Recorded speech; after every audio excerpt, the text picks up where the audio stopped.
Valeu, galerinha. Ó, o nome de dilatometria nem sempre aparece, tá? Aparece às vezes como dilatação dos sólidos, dilatação linear, dilatação superficial, mas de maneira genérica, o estudo da dilatação dos corpos, dilatometria.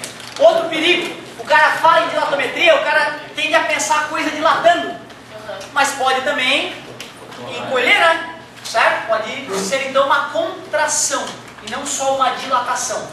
O colega fez uma pergunta interessante aqui. O professor viu no jornal uma explosão solar um pouco acima da normal. Que problema é esse? Como é que não é? Bom, o Sol, como qualquer estrela, ele é um relógio suíço, de certa forma. Ele se comporta de maneira muito estável. Ou seja, se o Sol resolvesse expelir 1% a mais de energia do que ele expele, a Terra frita. Se ele resolve expelir 1% a menos de energia, a Terra congela. O Sol é o grande regulador de temperatura da Terra, certo? Faz todo sentido, né, gente? Os dias e noites nos mostram isso, que é ele que manda quando esfria, quando esquenta. Bom, há pouco tempo nós não sabíamos bulhufas sobre o Sol. O primeiro cara que começou a estudar o Sol foi o Galileu Galilei, lembra? Usando luneta. Morreu cego de um olho, cegou um olho e usou o outro olho, morreu cego dos dois olhos em função de olhar o Sol com uma luneta. A olho nu dói, imagina com uma luneta fortificando a luz que vem do Sol, né? Frita a retina do cara. Mas o filho da mãe do Galileu, lembrando que ele é de 1600 aproximadamente, ele descreveu, tem manchas no Sol. Ele descreveu isso nos tratados dele, e as manchas se deslocam. E o pior, o filho da mãe do Galileu falou, quando tem mais mancha, está mais quente. E isso tudo é sabido, hoje é confirmado, cara. De fato o Sol tem manchas, e essas manchas escuras, quanto mais manchas escuras, mais energia ele está liberando. E o filho da mãe do Galileu, em 1600, usando uma lunetinha, percebeu isso. O que me faz me sentir muito idiota. Mas tudo bem, passou. Agora o seguinte, ó. Porra, o Sol é o Deus Sol, ele que manda na Terra. Vamos estudar esse bicho. Se der merda, vai acabar com a Terra. Pô, o que é a aurora boreal? Pô, a aurora boreal é quando vem os ventos solares, partículas carregadas do Sol, atingem a parte alta da atmosfera e deixam umas cores brilhantes na atmosfera. Né? Uma coisa absurda a aurora boreal. É mais ou menos o que está acontecendo naquela lâmpada ali. Ó. Tem um campo elétrico dentro de um gás a baixa pressão e ele brilha, estimulado por esse campo elétrico. Beleza? Poxa, então peraí. Tem coisas vindo do Sol e atingindo a Terra. A prova disso é a aurora boreal, que ocorre mais nos polos. Nós vamos entender futuramente nas várias físicas estudadas, vamos entender por que é nos polos que ocorre a aurora boreal. Pô, vamos botar um satélite orbitando o Sol. Vamos lançar um foguetinho aqui da Terra, mirar tudo bonitinho. Esse foguete vai liberar um satélite e esse satélite vai ficar preso na órbita do Sol e vai começar a orbitar o Sol. Assim nós vamos começar a ver o Sol por trás também, porque aqui da Terra a gente só está vendo uma fraçãozinha dele, né? A grande imensa maioria dele está virada para o outro lado. Concorda comigo? Isso ocorreu agora. Não faz 10 anos que nós estamos filmando o Sol. Ou seja, faz uma década que nós começamos a olhar o Sol com outros olhos. E hoje nós filmamos o Sol por 2 satélites, um girando de um lado do outro, 24 horas por dia. Ou seja, antes nós não tínhamos noção de porcaria nenhuma, agora nós estamos medindo cada pum que o Sol solta. E o impressionante, ele solta mais pum do que a gente imaginava. Ele está toda hora, pumzinho para lá, pumzinho para cá. Esse pum solar, galera, é como umas 10 mil bombas atômicas sendo explodidas num local específico do Sol. E aí existe uma ejeção de massa coronal que se chama gases do Sol a alta velocidade. Essas labaredas que o Sol emite para um lado e para o outro, com os punzinhos que ele dá, às vezes é do tamanho de 1000 terras. Vai assim, 1000 terras para fora a labareda. Certo? É muito bonito isso, tu filma isso, tu vê a filmagem disso, é uma coisa alucinante. Vale a pena ir na internet e ver um videozinho do Sol. Certo? A NASA tem liberado os videozinhos só para deixar a galera com água na boca. O que se percebeu? Teve um tempo atrás, aí, há uns 100 anos atrás, que o Sol deu um punzinho desse mais forte e mirou para a Terra. A aurora boreal foi quase até o Equador. Tu imagina tu aqui vivendo, né, próximo do Equador, aqui na região subtropical, e tu vê o teu Sol cintilando como uma lâmpada fluorescente. E o pior, na época não existiam redes elétricas. Existia uma pequena rede de telefone, telégrafo, né? E adivinha o que aconteceu com aquele fio daquela rede?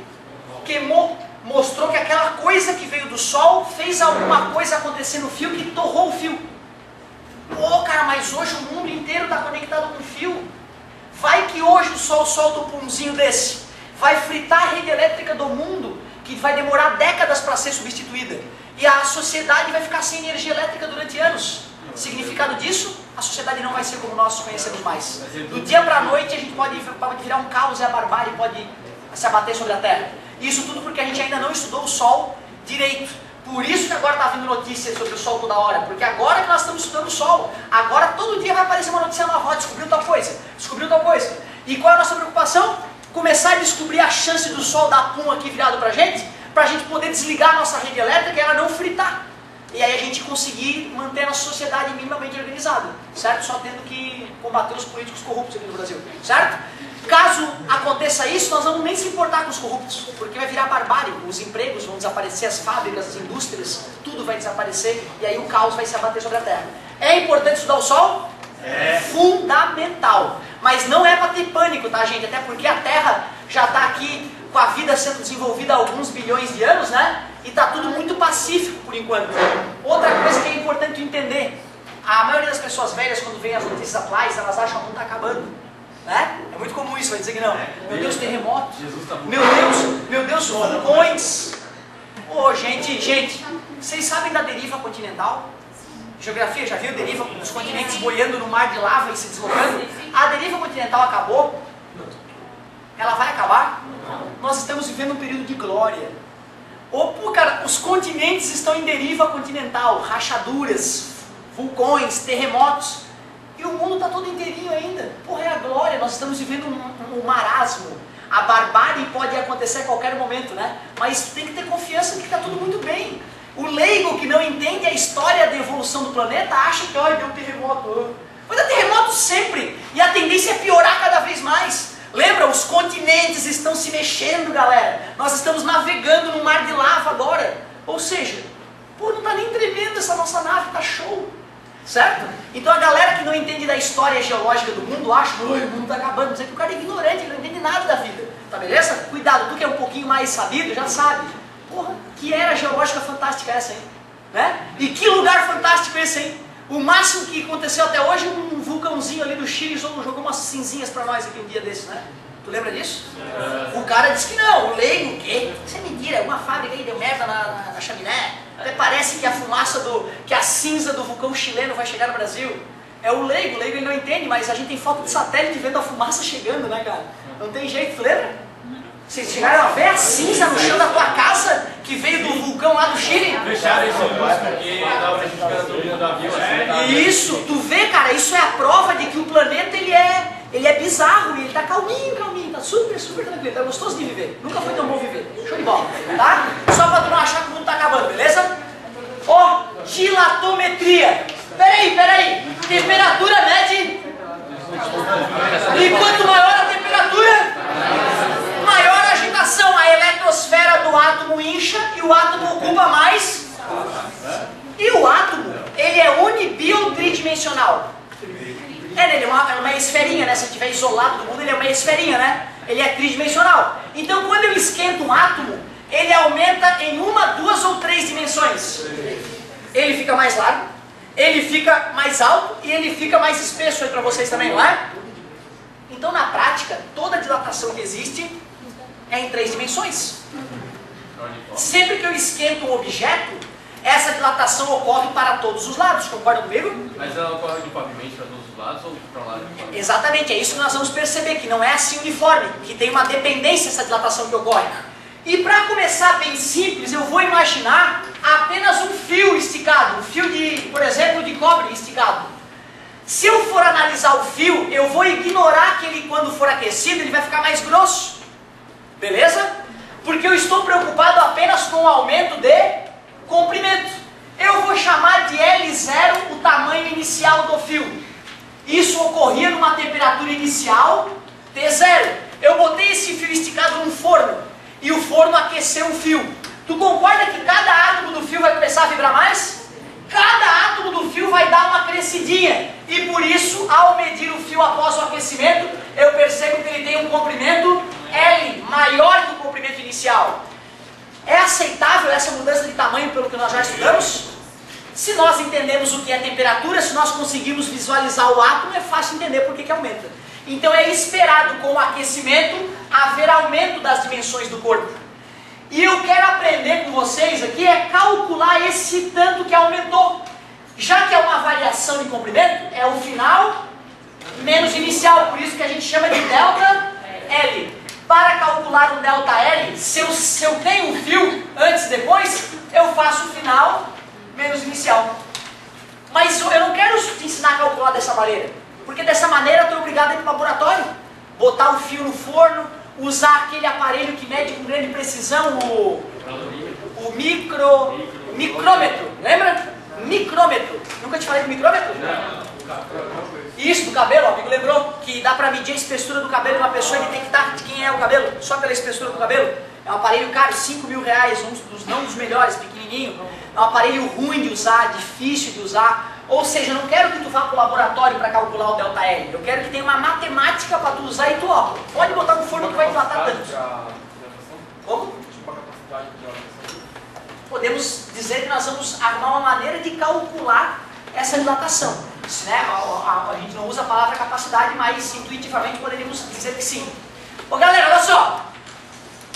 Esse delta L, essa variação de comprimento, ela depende de 3 coisas.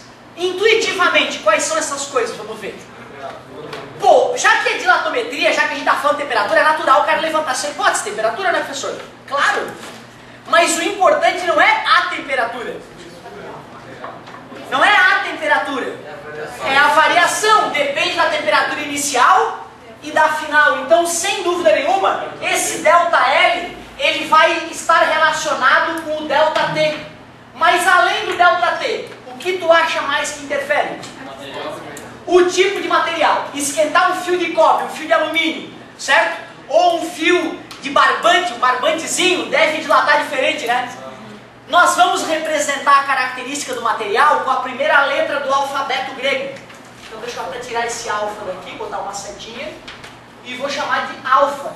Esse alfa, pessoal, ele é chamado de coeficiente de dilatação.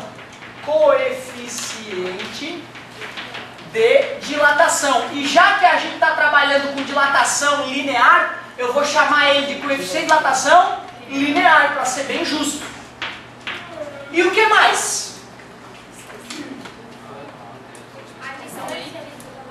Pensa comigo, eu tenho um pequeno pedaço de fio. Esse pequeno pedaço de fio tem poucos átomos, não é isso? Eu não falei para vocês que cada átomo dá uma inchadinha? Se eu tenho um pedaço de fio maior, é o mesmo material, vai sofrer a mesma variação de temperatura. Será que esses 2 pedaços de fio vão dilatar igual? Não. Quem é que tem mais átomos? O cara que é maior, né? E cada átomo dá a sua contribuição. Então o cara que tem mais átomos, no final das contas, dilata mais. Faz sentido? Eu não vou medir a quantidade de átomos pela massa, eu até poderia. Eu vou medir a quantidade de átomos pelo tamanho. Tu concorda? Quanto maior é o objeto, mais átomos o constitui? Então depende do L0. O delta L, que é o quanto o material vai crescer, depende. Variação de temperatura, claro, quanto mais esquenta, mais vibra, maior fica.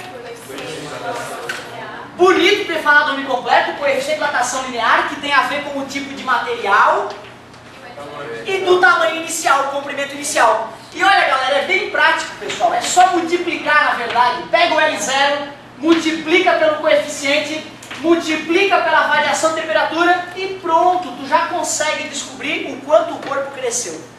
Cuidado, né? Eu falei cresceu porque eu estou supondo que ele aumentou de temperatura. Porque se eu esfriar, vai contrair, os átomos vibram menos, engole. Cara, essa ideia ela é muito usada na indústria. Por exemplo, locomotiva. Locomotiva tem rolamento, que nem rolamento de carro, um pouquinho maior, né? Lógico. Quando o cara vai trocar o rolamento de uma locomotiva, sabe o que ele faz? Ele leva uma chapa de misto quente. Ele leva uma chapa de misto quente. Aí ele vai lá, tá lá o mancal da locomotiva e tá lá um rolamento. Ele pega o rolamento, não vai encaixar no mancal, não vai. Aí ele bota o rolamento, adivinha onde? Na chapa de misto quente. E o rolamento começa a esquentar e dilata. Quando dilata, ele pega uma luvinha para não queimar a mão e encaixa o rolamento no mancal da locomotiva. E espera 2 minutos. Esfriou o rolamento. Quando o rolamento esfriar, Ele encolhe e ele sozinho prende, não precisa botar um parafuso. Já prendeu por causa da dilatação. Legal, né? Usina nuclear, reator da usina nuclear. Cada parafuso, sei lá, de 20 e poucos quilos, né? São centenas de parafusos de 20 e poucos quilos. Todos com uma... desse tamanho assim, mais ou menos. Imagina, um parafuso de 20 quilos, né? O cara vai tirar... Não adianta botar a chave de trocentos quilos e fazer força. Primeiro tu pega um maçarico e esquenta a porca, porque quando tu esquenta, aí ela afrouxa. Aí tu vai lá e tira cada uma das centenas de porcas de 20 quilos que seguram a carapaça do reator atômico, da turbina, né? Nem do reator, é da turbina. Beleza? Então, bacana saber que a dilatação ela tem aplicações diretas o tempo inteiro na nossa vida. Bonita a tua pergunta. Se fosse constante, eu chamaria de constante dilatação linear. Se eu chamo de coeficiente, já é um indicativo de que ele varia. Ele varia. Não, é isso que eu estou te dizendo, olha só. Não, bonita, a tua pergunta foi perfeita. Por exemplo, assim, ó, professor, o aço tem sempre o mesmo alfa? Não. Depende de que temperatura ele está. Ou seja, se é para esquentar aço de 30 para 50 graus, o alfa é 1. Se for para esquentar de 100 para 180, o alfa é outro. Por isso que a gente não chama ele de constante, porque ele muda com a temperatura. Também você pode ser usado no linear. Como é que é? Também você pode ser usado no linear, né, inicial. Porque quando tem dimensões, um pode ter mais massa do que o outro. Concordo. Aí olha só que legal. Olha a pergunta do colega, tem tudo a ver com a continuação da aula. Pô, professor, tu só pode usar o tamanho inicial se for linear. Se for uma dilatação superficial ou volumétrica, não adianta tu usar o tamanho inicial. De fato, é porque tem mais de um tamanho inicial, né? Tem o tamanho numa direção e o tamanho na outra direção. Então, olha só, essa dilatação que eu te mostrei foi a linear. Mas vamos imaginar uma placa. Se eu pegar uma placa metálica e esquentar ela, não é esperado que ela aumente um pouquinho? Vou fazer aqui uma pontilhada indicando a área original. Eu posso chamar essa placa de S0, a superfície, né? E essa placa toda de S. Tu concorda que essa região que eu vou achurar aqui, ó, é o quanto cresceu? Sim. Como é que eu chamo essa coisa aqui? Parabéns, delta S. O amigo já ajudou. É o S final menos o S inicial. Mas será que é prático calcular a variação de superfície fazendo final e inicial? Tem que ter uma fórmula para calcular a dilatação superficial, né? Cola da outra fórmula, amigo. Cola da outra fórmula. Superficial. Superficial. É verdade. Delta S. Claro, pô, se antes se era L0, eu vou usar S0, porque S0 é a multiplicação dos lados, é lado vezes lado. Usando S0, de certa forma, eu estou usando os dois lados ao mesmo tempo, inicialmente. Show de bola? Depois do alfa, vem o beta, alfa, beta. Beta, delta T, a variação de temperatura não muda. Ou seja, olhando para a fórmula, ela é absolutamente igual. A única diferença é que um é o coeficiente de dilatação e esse cara, coeficiente de dilatação superficial. Dilatação superficial. Agora deixa eu até fazer um comentário. Olha só como é que se determina o alfa de um material. Se eu quiser achar o alfa de um material, eu tenho que ir para o laboratório. Eu tenho que ter um pedaço de metal que eu sei o tamanho, né? L0, certo? Vou botar ele no forno. Então, antes de botar no forno, tinha uma temperatura T0. Botei no forno. Que equipamento que eu uso para medir o novo tamanho? Micrômetro, porque qualquer milionésimo ali de aumento tem que medir. Por isso que é caro fazer essa experiência. Outra, gente, pelo que tu vê as coisas, quando tu vê uma coisa esquentar, tu vê ela crescer enormemente? Não é o bolo da tua mãe, cara. O bolo da tua mãe tem um fenômeno químico rolando, tem gás sendo fabricado dentro do bolo, tá beleza? Então não pensa que o crescimento do bolo é dilatometria. Eu tô falando o seguinte, do inverno pro verão. Tu olha pra tua casa e tu vê, pô, uma casa tá alta agora no verão. Tu percebe isso? Mas a casa cresceu. Só que ela cresceu um pouquinho. Tá beleza? Ou seja, essa diferença de tamanho é grande ou é pequena? É minúscula e é um saco medir ela. E tu não vai ali e mede uma vez. Tu mede 10 vezes e tira a média. É caro fazer isso. Poxa, peraí. A fórmula é delta L, L0, alfa, delta T. O que eu quero buscar mesmo? Foi isso que eu estou explicando. Como é que em laboratório a gente acha o alfa, o coeficiente de dilatação linear. Eu consegui em laboratório delta L. Eu sei o L final e o inicial, né? Achei. Aí vai dar lá em milímetros, não sei quantos milímetros. O L0, eu sabia? Tinha lá, sei lá, 10 milímetros. Esse tamanho é bem maior que o outro, né? Mas é milímetro também, vamos fingir que é milímetro que a pessoa está usando. O alfa eu quero descobrir, né? E tu conseguiu medir a temperatura final e inicial? Então dá para fazer final e inicial, né? Vai ser medido em graus Celsius, beleza? Tu pega esses dois números que está multiplicando e passa. Vai ficar uma medida em milímetros, dividido por uma medida em milímetros e outra medida em graus Celsius. Gente, esse número aqui é grande ou é pequeno? Bem pequeno, porque ele é uma dilatação. Esse aqui é um tamanho bem maior, né? Porque era o tamanho inicial. E essa foi uma grande variação de temperatura, que se tu esquentar pouco vai ser ruim de medir. A dilatação vai ser pequena. Número grande, multiplicando, um número maior ainda, tá multiplicando, passa. Meu Deus, tu vai pegar um número minúsculo e dividir por um número grande. Não é esperado que esse alfa dê um valor bem pequeno? Por isso que na prática, 2 vezes 10 na menos 5, por exemplo, é um coeficiente de dilatação normal. Ou seja, é 0,00002. Beleza? Dá para entender por que o número ficou pequeno? Porque eu estou pegando algo minúsculo e dividindo por algo muito maior. Beleza? Agora vem cá. Se tu quiser descobrir o alfa do ferro, tu teria que fazer essa experiência com uma barra de ferro. E tu faria uma única vez? Botaria o teu nome nos livros de ciência? Primeiro tem que ser um cara foda já na ciência. Tu já tem que ser doutor, tu tem que ser reconhecido. Aí o teu laboratório também é foda. Aí tem equipe foda. Aí tu vai lá e, pô, vamos descobrir o alfa de tal material. Tu projeta uma pesquisa, faz todo um processo complexo, realiza a pesquisa várias vezes e faz média dos resultados para garantir que está correto, publica numa revista científica. Outros cientistas do mundo vão ler a reportagem, vão ver se tu não fez nenhuma cagada, e só depois disso outros cientistas vão validar aquilo que tu fez. Amigo, o teu cálculo não está correto. Aí vai pro livro. Ou seja, se hoje a gente sabe o alfa do concreto, do cobre, do ouro, do diamante, da bosta de vaca, é porque muitos cientistas passaram a vida fazendo esse tipo de pesquisa. E é por isso que eu sou fã da ciência. Porque não é um que disse e ali está dito. É porque um disse, o outro confirmou, outro testou de novo, um outro chato achou que não era e foi ver e viu que era. E aí a galera começa a ficar confiante na história. Pera. Dilatação já matou muita gente e vai continuar matando de várias maneiras. Desde as maneiras mais idiotas às maneiras mais bizarras. Por exemplo, já viu que as pontes elas têm aquelas conexões? Quando tu passa na energia de luz,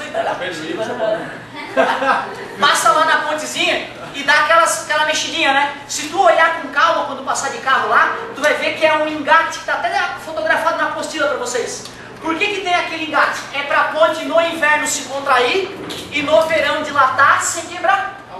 Imagina quantas pontes já não foram feitas chumbadas dos dois lados. Aí vem o verão, temperatura do além, racha a ponte. Milhões de dólares, horas, centenas de horas de trabalho jogada fora. A mais bizarra, eu acho, dilatação que matou muita gente foi a da Challenger. Lançamento da Challenger. Nos Estados Unidos ia lançar um foguete. Para lançar um foguete, como tu já deve ter noção, né? É um desafio de engenharia sobre-humano. Liga para um, liga para outro, qual é a temperatura, qual é a pressão, tá tudo ok? Tá 5 graus mais frio do que o combinado. Mas já tá atrasado o lançamento. Liga lá para os caras das turbinas. Não, tudo bem, pode largar. Vamos lá. $1 bilhão em investimentos, 8 vidas humanas e anos, décadas de pesquisa na nave. Bum! Explodiu. Explodiu. Aí tranca as portas, né? Investigação absurda, uma das maiores investigações criminais que já aconteceu, porque aí vira crime, né? Alguém morreu, virou crime. Então a galera da NASA está toda engravatadinha lá, fazendo as continhas de engenheiro. O chefão vai lá, tranca a porta, ninguém mais sai. Vão ficar talvez alguns dias trancados ali para investigar o que houve, o que não houve. No final das contas, sabe o que derrubou a porra da nave? A borrachinha que veda o tubo de combustível. Como estava muito frio, ela deu uma contraída, e aí não vedou direito, trepidação na hora do lançamento, vazou o combustível. Tu imagina, é bem essa palavra mesmo. O cara rasgar $1 bilhão por causa de 5 graus mais frio, tu imagina, cara. E são vários outros exemplos. A tua apostila traz uma ferrovia que foi perdida porque o cara não colocou espaço entre os trilhos, esquentou demais, deu um verão muito bizarro, o trilho dilatou demais, jogou tudo fora. E na próxima aula eu vou falar da dilatação volumétrica, que também é bem legal. Podes arriscar um outro, tá? Arrisca um outro. Muito obrigado pela paciência e pela atenção.